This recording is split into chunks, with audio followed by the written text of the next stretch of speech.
감동적인 찬양을 우리 하나님께서 기뻐 받아 주실 줄로 믿습니다. 사랑하는 성도 여러분에게 오늘도 하나님의 놀라우신 은총과 복이 함께하여 주시기를 주님의 이름으로 축복합니다. 성경은 인간의 타락, 인생의 고통과 회왕과 모든 아픔이 사실은 관계의 문제에서 비롯되었음을 말씀하십니다. 창세기 3장에 보면 아담과 하와 첫 인간의 타락 사건이 나오죠. 아담과 하와가 하나님께서 금지하신 나무의 열매를 따먹은 후에 일어난 관계 단절과 왜곡 사건입니다. 오늘 우리가 기억해야 할 첫 번째는 그 이후로 첫 번째, 모든 인간은 날 때부터 죄와 사망의 법 아래 있게 되었다라는 것입니다. 관계 단절과 왜곡은 세 가지 차원에서 일어났습니다. 먼저 하나님과 인간 간의 관계가 깨어졌습니다. 하나님을 멀리하고 하나님의 부르심에 피하게 된 인간의 모습이 창세기 3장 9절 10절에 죄 지은 아담에게서 찾아볼 수 있습니다. 여호와 하나님이 아담을 부르시며 그에게 이르시되 네가 어디 있느냐? 이르되 내가 동산에서 하나님의 소리를 듣고 내가 벗었으므로 두려워하여 숨었나이다 라고 죄 지은 후에 인간은 하나님의 부르심을, 하나님의 얼굴을 피하여 숨게 됩니다. 영적인 죽음이 찾아오게 된 것입니다. 두 번째로 인간과 인간의 관계가 왜곡되면서 삶의 고통들이 찾아옵니다.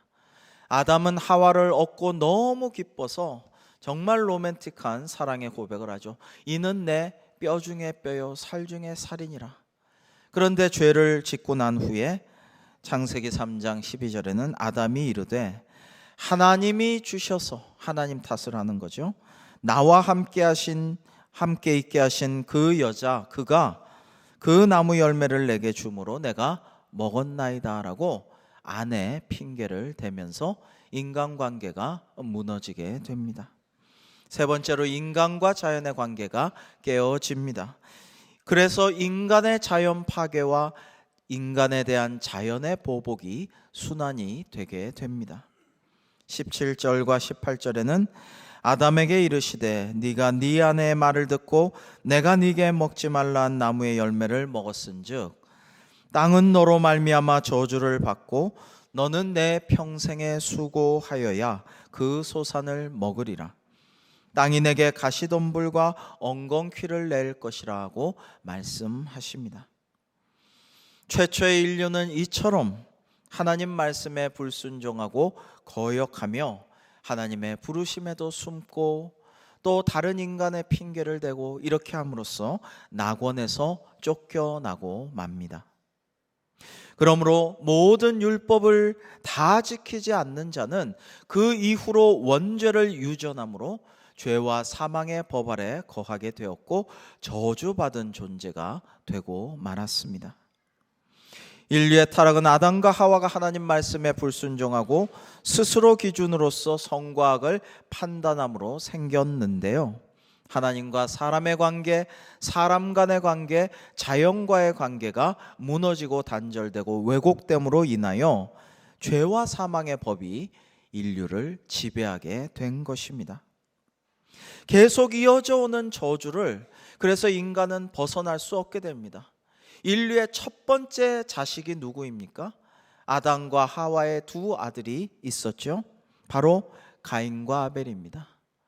근데 동생 아벨의 예물만 받으신 하나님께 가인이 분노하고 하나님이 말씀하시는 대목이 창세기 4장 5절 이하에 나옵니다. 가인과 그의 재물은 받지 아니하신지라. 가인이 몹시 분하여 안색이 변하니 여호와께서 가인에게 이르시되 네가 분하여 함은 어찌 됨이며 안색이 변함은 어찌 됨이냐. 네가 선을 행하면 어찌 낯을 들지 못하겠느냐. 선을 행하지 아니하면 죄가 문에 엎드려 있느니라. 죄가 너를 원하나 너는 죄를 다스릴지니라 라고 말씀하십니다. 이것을 보면요, 그냥 아벨의 제물만 받으시고 가인의 제물은 그냥 이유 없이 안 받으신 게 아니라 죄성을 보고 그 악한 행실을 보고 하나님께서 그 예물을 안 받으신 거예요.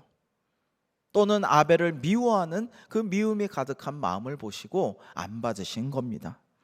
그런데 네가 이렇게 분노함이 어찌 됨이냐 말씀하신 하나님께서 선을 행하지 아니하면 죄가 문 앞에 엎드려 있느니라.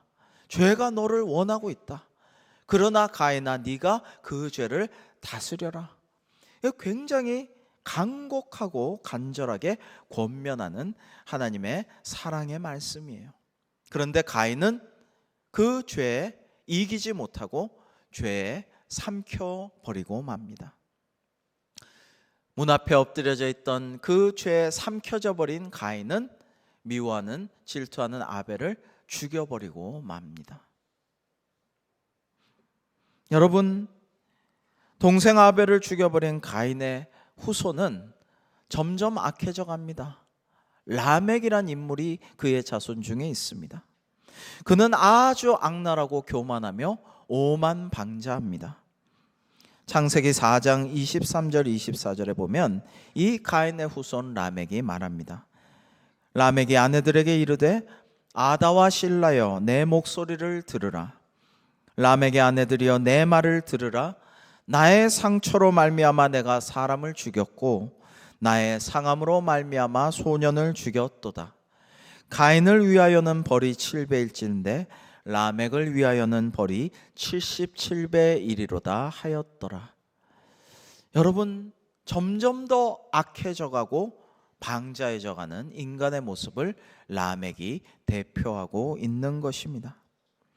창세기에서만 해도 아담과 하와의 원죄 이후에 그의 자손도 가인과 아벨도 또 라멕도 또 야곱과 에서도 요셉과 그의 형제들도 그 깨어진 인간관계와 하나님과의 관계로 인하여서 불행이 찾아오게 됨을 알 수 있습니다. 그러나 이 불행을 극복하는 길은 하나님과의 관계가 다시 화해가 되고 또 사랑과 사랑과의 관계가 회복될 수가 있다는 것을 창세기와 모든 성경은 우리에게 보여주십니다. 여러분, 인간관계가 단순히 마치 다윗과 골리앗이 대적하듯이 보자마자 그리고 끝날 때까지 원수지간인 경우는 별로 없죠. 사실은 인간관계는 애증의 관계입니다. 사랑하기 때문에 섭섭하고 미워하고 질투하고 시기하고 또 미워하다가 정이 들어서 사랑하기도 하고 이렇게 애증의 복잡한 관계를 인간관계라고 할 수가 있죠. 후에 사울 왕과 다윗의 관계 역시 마찬가지 아니겠습니까? 사울 왕과 다윗이 서로 사랑했지만은 결국에는 원수가 되고 마는 것이죠. 여러분, 나 자신과 나 스스로와의 관계도 매우 중요함을 우리는 알아야 됩니다. 내가 나와의 관계를 바로 가져야 그때 비로소 이웃과의 관계가 화목하게 될 수가 있어요. 내가 내 자신과 화목하지 못하고 화해하지 못하고 내 안에서 숱한 갈등과 그리고 실망감과 때로는 교만과 여러 가지가 갈등을 일으키면 남들과 화해할 수가 없는 것입니다. 근데 그에 앞서서 뭐가 돼야 돼요? 내가 내 자신과 진정으로 화목하려면 나와 하나님과의 관계가 바로 서야 되는 것입니다. 자, 첫 번째로 나와 하나님과의 관계가 화해하고 화목하게 원만하게 될 때에 그 다음에 내가 나 자신과의 관계가 원만하고 화목하게 회복될 수가 있고 그 다음에야 내 이웃들과의 관계가 바로 서게 되는 것입니다. 여러분, 관계 파괴, 죄와 사망의 법, 저주, 이것들이 다 연결이 되어 있는 것입니다. 그런데 우리가 예수 그리스도 안에서 죄와 사망의 법을 극복하지 못하면 그 죄와 사망의 법이 우리를 다스리고 그러면 우리는 저주 아래 놓여있는 존재로 살아갈 수밖에 없습니다. 국어사전에서 저주를 찾아보니까 이렇더라고요. 뜻이 남에게 재앙이나 불행이 일어나도록 빌고 바람, 또는 그렇게 하여서 일어난 재앙이나 상태, 즉 저주란 어떤 사람의 삶에 계속해서 일어나는 재앙이나 불행을 말하는 것입니다. 오늘날 사람들은 문명화된 세계에 살고 있지만 여전히 혹시 내 삶에 저주나 애군이 닥칠까 늘 두려워하고 있습니다. 그래서 그 저주를 피하거나 이미 임한 우리 가문의 저주에서, 내게 계속해서 이어지는 저주에서 벗어나기 위해서 산이나 들이나 바다로 가서 절하기도 하고, 점을 보러 다니거나 집에 비싼 부적을 사서 붙여 놓기도 합니다. 신구약 성경 모두 곳곳에서 저주에 대한 말씀이 나옵니다. 하나님께서 명령하신 모든 계명을 항상 행하지 않는 자는 저주 아래 있음을 성경은 말씀하고 있습니다. 그러나 불행하게도 우리에게는 하나님의 말씀대로 늘 살고자 하는 의지도 부족하고, 늘 항상 하나님의 율법과 계명을 지키면서 살 수 있는 능력도 결핍되어 있습니다. 의인은 없나니 세상에 하나도 없다 하였습니다. 우리가 무슨 재주로, 무슨 능력으로 늘 의롭고 정직하고 하나님의 말씀을 항상 지키는 상태를 유지할 수가 있겠습니까? 그런데 신명기 27장 26절은 이렇게 말씀하고 있습니다. 이 율법의 말씀을 실행하지 아니하는 자는 저주를 받을 것이라 할 것이요 모든 백성은 아멘 할지니라. 갈라디아서 3장 10절은 말씀하십니다. 무릇 율법 행위에 속한 자들은 저주 아래에 있나니 기록된 바 누구든지 율법책에 기록된 대로 모든 일을 항상 행하지 아니하는 자는 저주 아래에 있는 자라 하였음이라. 여러분, 그리스도인인 우리는 그러면 과연 어떤 방법으로 이 저주에서 벗어날 수 있을까요? 율법책에 기록된 대로 모든 일을 항상 행해서 저주에서 벗어나는 일은 우리 스스로는 불가능한 것입니다. 그러면 어떻게 하느냐? 오늘 말씀에서 우리가 기억해야 할, 확실히 믿지 아니하면 안 될 두 번째는 바로 예수 그리스도께서 우리를 위하여 이 저주의 문제, 죄와 사망의 법의 문제를 해결하여 주셨다라는 것입니다. 예수님께서 우리 대신에 저주를 받으셨습니다. 사랑하는 성도 여러분, 갈라디아서 3장 13절의 말씀을 우리 함께 읽어 보시겠습니다. 갈라디아서 3장 13절의 말씀입니다. 시작. 그리스도께서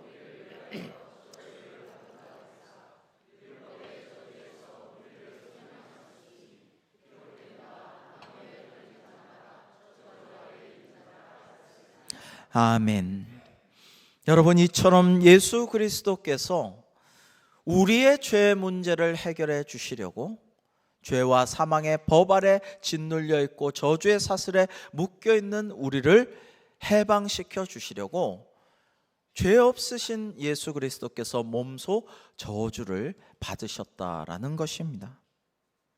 우리를 당장 강한 용사로 만들어서 힘세게 하신 게 아니고, 승리하게 하신 게 아니고, 우리를 아주 거룩한 완벽한 성자가 되게 하여 주셔서 기도하고 율법을 100% 잘 지키게 만들어 주신 게 아니고요, 예수 그리스도께서 우리의 저주를 대신 짊어지심으로 그 십자가에 달려 저주를 받은 자의 그 고통과 죽음까지도 감수하심으로 우리의 저주의 문제를 해결하여 주셨다라는 것입니다.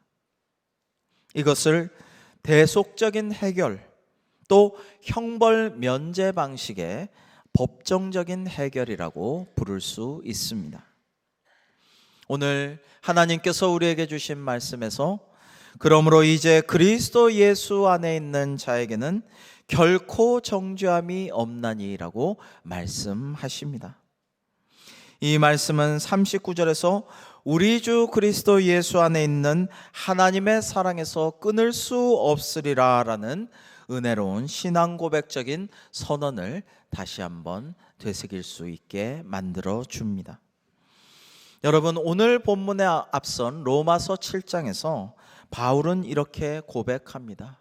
로마서 7장 21절 이하에 말씀하기를, 그러므로 내가 한 법을 깨달았노니 곧 선을 행하기 원하는 나에게 악이 함께 있는 것이로다. 우리 22절부터 함께 읽어볼까요? 시작. 내 속사람으로는 하나님의 법을 즐거워하되 내 지체 속에서 한 다른 법이 내 마음의 법과 싸워 내 지체 속에 있는 죄의 법으로 나를 사로잡는 것을 보는도다. 오호라, 나는 곤고한 사람이로다. 이 사망의 몸에서 누가 나를 건져내랴 라는 것이 사도 바울의 고백이에요. 이 모든 인류의 고백을 함축하고 있는 인간의 존재 번민이고 고뇌라고 할 수가 있습니다. 우리는 마음으로는 하나님의 법을 즐거워하지만은, 그리고 그것을 잘 준행하면서 살기를 소원을 하지만은, 실상 항상 죄의 법이 인간의 육신을 사로잡아서 마음이 진정 원하는 그 바를 못하게 가로막곤 합니다. 이로 인해서 결국에는 어떤 사람이든지 간에 심한 정죄를 받지 않을 수 없게 됩니다. 그러나 바울은 이러한 현실에도 불구하고 성도가 결코 정죄당하지 않는다라고 선포하고 있는 것입니다. 왜냐하면 그리스도 예수 안에 있는 생명의 성령의 법이 죄와 사망의 법에서 너를 해방하였기 때문이라는 말씀입니다. 여러분, 그리스도 예수 안에 있는이란 표현이 무엇입니까? 우리가 그리스도 예수, 우리 구주 안에 늘 거해야 한다라는 것을 말씀하십니다. 생명의 성령의 법이 나오게 된 원천이 예수 그리스도에게 있습니다. 죄와 사망의 법에서라고 하셨는데, 바울의 진술에서 율법과 정죄, 죄의 문제가 결코 분리될 수가 없어요. 죄를 지으면 율법에 거슬리게 되고, 율법은 그 죄에 대해서 또 정죄하게 됩니다. 그러므로 율법과 죄가 벗어나지 않고 묶여 있는데, 율법은 죄와 사망이 인간 가운데서 역사할 수 있도록 빌미를 제공해 주는 장치가 됩니다. 그런데 죄와 사망의 법에서 그리스도 예수 안에 있는 생명의 성령의 법이 우리를 해방하여 주신다라고 믿음의 선포를 하고 있는 것입니다. 바울은 원래 율법주의자였죠. 성경을 잘 알았어요. 그래서 성경의 신명기 21장 23절에 보니까 나무에 달린 자는 하나님께 저주를 받았음이니라 라고 되어 있으므로, 십자가 나무에 달려서 죽으신 예수님은 자기 죄 때문에 저주를 받아서 저렇게 마땅히 죽을 수밖에 없었거니 생각을 했죠. 그런데 예수장이들을 핍박하고 잡아 가두려고 돌아다니던 이 사울은 다메섹 가는 도상에서 사울아 사울아 왜 나를 핍박하느냐, 누구십니까? 네가 박해하는 예수라. 주님의 음성을 듣고 주님을 만나게 되었어요. 그래서 주님과 만나게 된 이제 바울은 깨닫게 됩니다.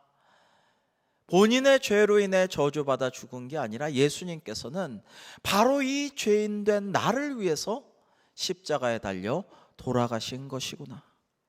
우리가 예수 그리스도 안에 있기만 하면 그 십자가 구속의 그 보혈의 공로로 말미암아 우리가 죄와 사망의 법에서 벗어나서 생명과 성령으로 살 수가 있게 되는구나라는 것을 깨닫게 된 것입니다. 여러분, 우리의 공로 때문에 구원받는 게 아닙니다. 우리의 헌신과 충성 때문에, 우리가 헌금을 많이 하기 때문에 구원받는 게 아니고요, 하나님의 놀라우신 은혜 때문에 값없이 주신 예수 그리스도 십자가 구속의 그 은혜와 흘리신 보혈의 공로로 인해서 우리가 믿기만 하면 구원과 영생을 받게 되는 것입니다. 여러분, 이게 복음이에요. 이게 복음이에요. 이게 기쁜 소식이에요. 이만큼 했기 때문에 이만큼 주신다, 이게 아니고요. 우리가 아무 공로 없지만은, 죄인이지만, 결코 의로운 존재가 아니지만 주님을 믿기만 하면 영생 복락을 누리게 하여 주신다. 이게 기쁜 소식이라는 말씀입니다. 톨스토이는 이런 이야기를 전하고 있습니다. 어느 사나운 임금이 이 폭군이 하나님을 보고 싶은 마음이 생겨가지고 사제와 현자들에게 명령합니다. 야, 너희들 책임지고 내가 하나님을 볼 수 있게 해달라. 그렇지 않으면 가만 안 놔두겠다. 그러나 사제와 현자들이 암만 해도 그 왕의 소원을 들어줄 수가 없었습니다. 고민하고 있는데 들에서 막 돌아온 양치기가 사제와 현자들에게 내가 임금님을 뵙고 소원을 풀어드리겠다라고 호언장담을 합니다. 그래서 임금님 앞으로 그 양치기가 불려가게 되었습니다. 먼저 양치기는 왕이시여, 왕은 눈이 좋지 않아서 하나님을 볼 수가 없습니다 라고 탁 단언을 합니다. 왕은 은근히 화가 났지만, 그래, 정 하나님을 볼 수 없다면 이것만은 해달라. 하나님이 어떤 일을 하시는지라도 볼 수 있게 해달라. 그렇지 않으면 내가 너를 죽여버리겠다. 그러자 양치기가 그것은 가능합니다. 문제가 없으니까 시킨 대로 해 주십시오. 그래, 무엇이냐? 지금 왕께서 입고 계신 그 왕의 옷을 벗어서 저를 입혀주시고, 제가 지금 입고 있는 이 들에서 막 돌아온 먼지 묻은 누더기를 왕이 입어 주십시오. 왕은 좀 화가 났지만 그래도 어쩌나 보자, 목숨이 달린 일인데 싶어서 자기의 왕의 그 아름다운 예복을 벗어서 그에게 주고, 양치기에 그 먼지 묻은 누더기 옷을 자기가 입었습니다. 이제 양치기는 왕의 아름답고 화려한 예복을 입고 말합니다. 보소서 왕이시여, 이게 바로 하나님이 하시는 일입니다 라고 그 의미를 설명하자 왕이 크게 깨달았다라고 합니다. 여러분, 이 장면을 한마디로 표현하자면 거룩한 교환이다라고 말씀드릴 수 있습니다.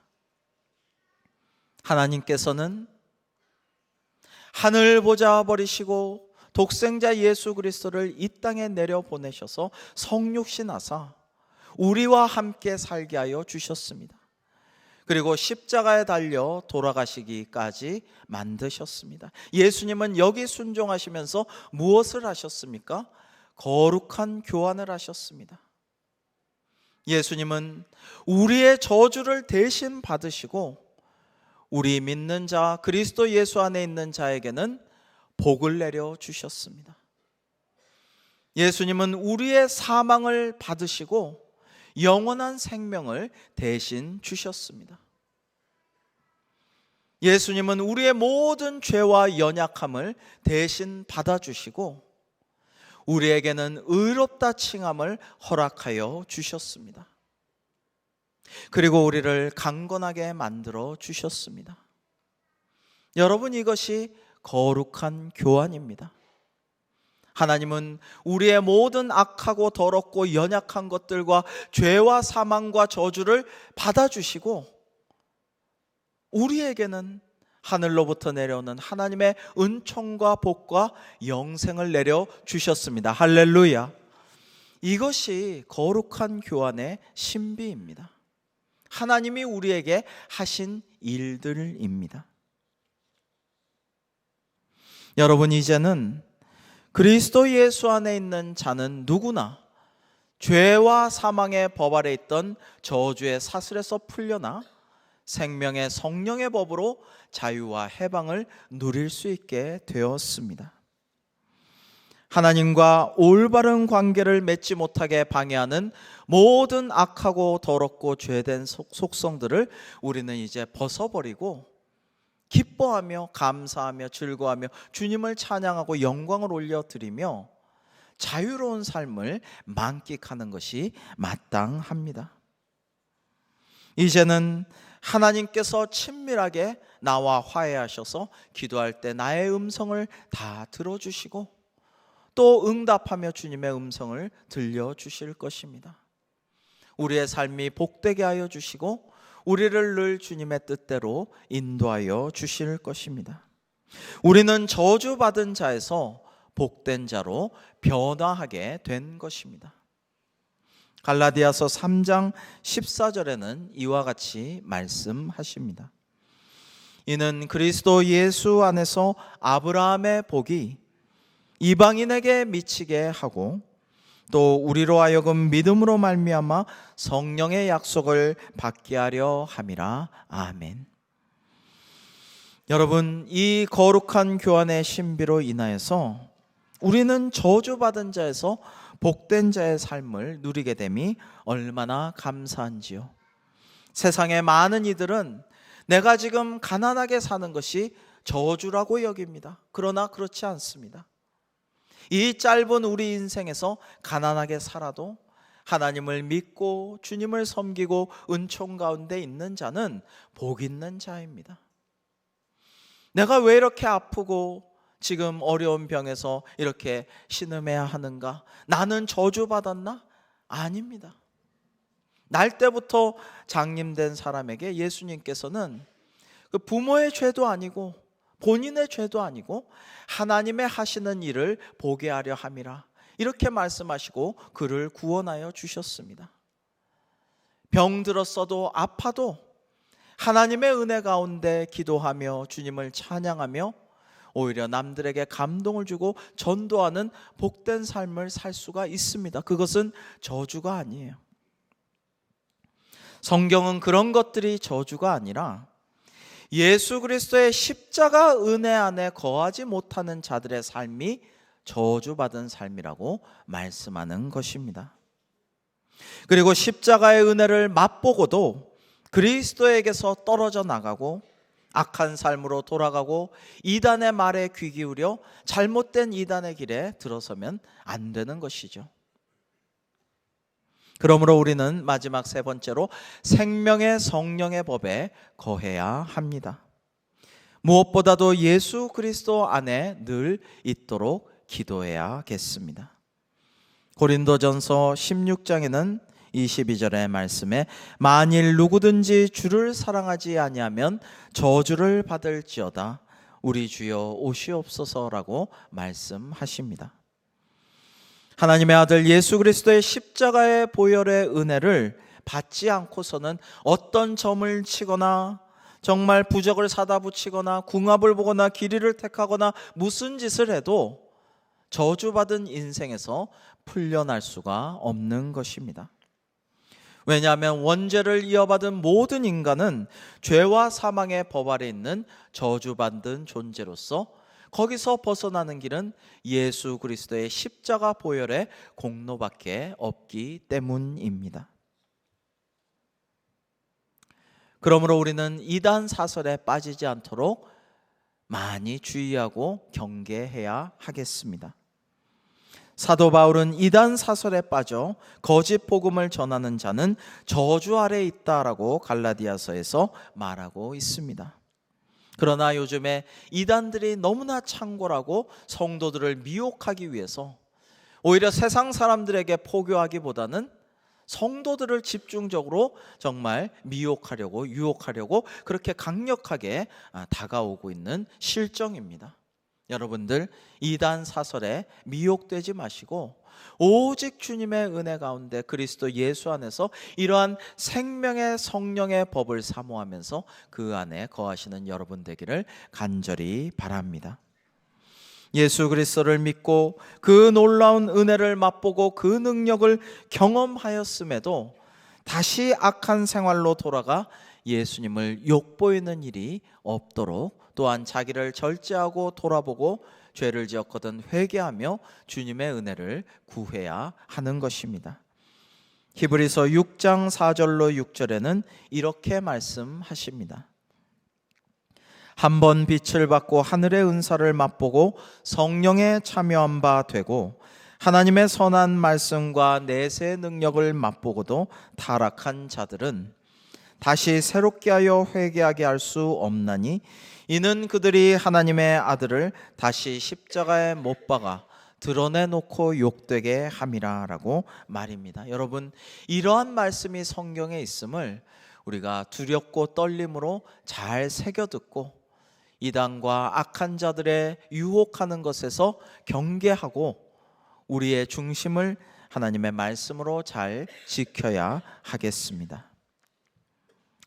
여러분, 하나님의 마음은요, 우리가 혹시 죄를 범하였어도 잘못된 길에 들어섰어도 거기서 돌이켜서 하나님의 은혜에 거하고 자유와 행복을 누리는 것입니다.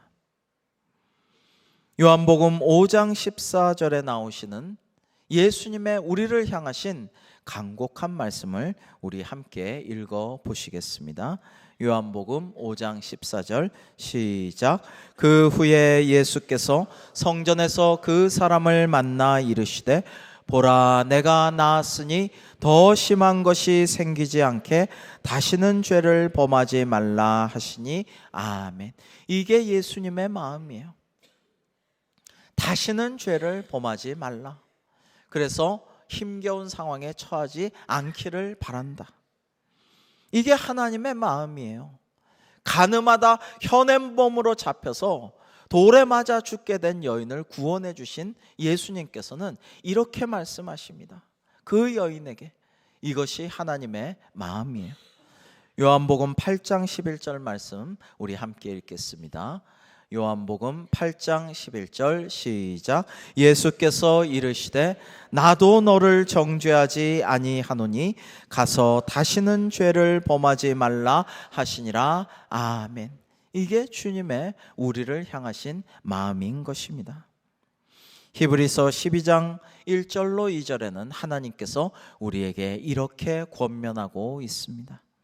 이러므로 우리에게 구름같이 둘러싼 허다한 증인들이 있으니 모든 무거운 것과 얽매이기 쉬운 죄를 벗어버리고 인내로써 우리 앞에 당한 경주를 하며 우리 12절 같이 읽겠습니다. 시작.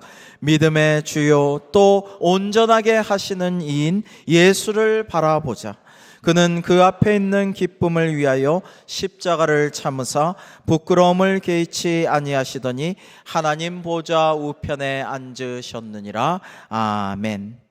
사랑하는 성도 여러분, 포도나무 가지가 좋은 포도나무에 붙어 있으면, 잘 붙어 있기만 하면 때가 되면 좋은 포도 열매를 맺게 됩니다.